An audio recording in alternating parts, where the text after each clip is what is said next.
Hey there, Grumpy Old Fart here. Be sure to check me out over on Rumble. There you'll find all of my stuff from YouTube, plus my political and social commentary and weekly current events, which YouTube frowns on. Links to my Rumble channel, as well as my other YouTube channels, and links to let you order my books are in the description of this video. If you enjoy my content, please like, subscribe, share, and comment. I welcome your comments, even if you disagree with me. Now, on with the video. Hey there, Grumpy Old Fart here. I'm doing a UFO crash report. A little outdated though. This is from Dundee County, Nebraska, 1884.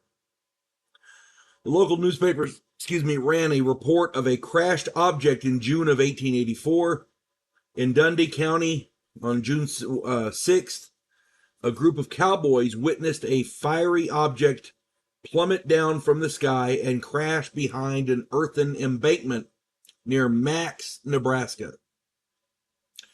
The men rode and told their boss, rancher John Ellis, who joined his cowhands to search for the crashed object. They found debris strewn across the ground, including what looked like machinery and cog wheels. The impact point was extremely hot, and one man who approached too close was afflicted with blisters, singed hair, and damaged eyesight. The horses would not go near, so the men had to dismount to search the area, on foot.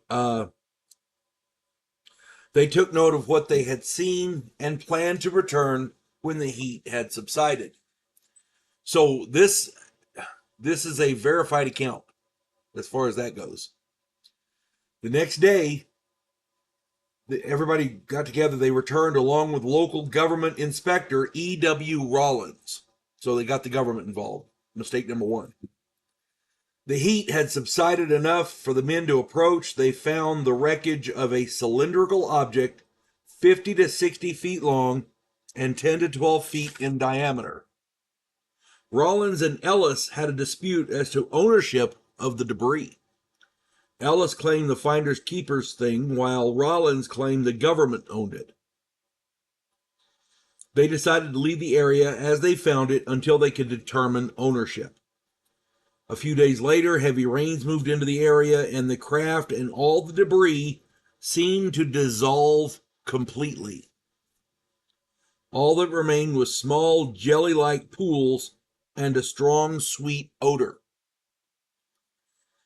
This is the first time I have ever heard anything like UFOs dissolving in rain. That doesn't make any sense to me. Because if that's the case, the minute they hit any moisture in the atmosphere, their ship is screwed.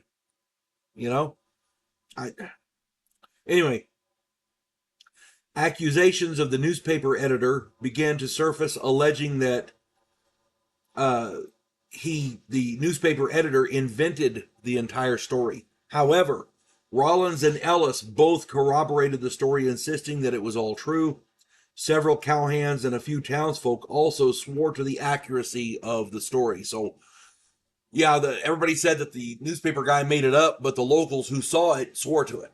So he didn't just make it up on his own. If it's a hoax, everybody was involved. Now, here's the kicker. In 2013, strange green rocks with white spots embedded inside were found at the crash site. These rocks match the description of the jelly-like substance reported back in 1884. There was also a faint sweet odor from the rocks.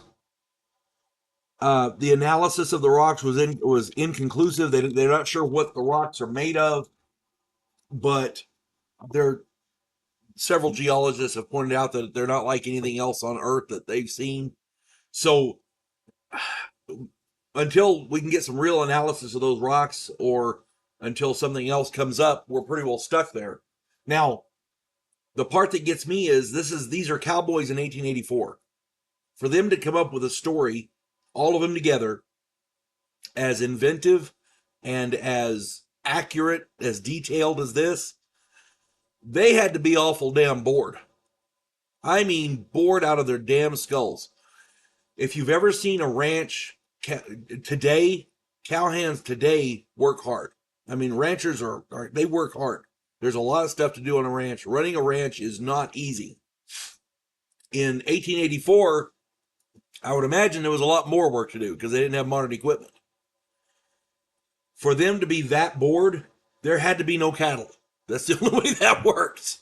And I'm sorry, that's just crazy. So for my part, I kind of believe this story. Nebraska, 1884. If you have other information or different comments or a different opinion, please put it in the comments. I welcome your comments, even if you disagree with me. You folks have a good one. God bless one and all.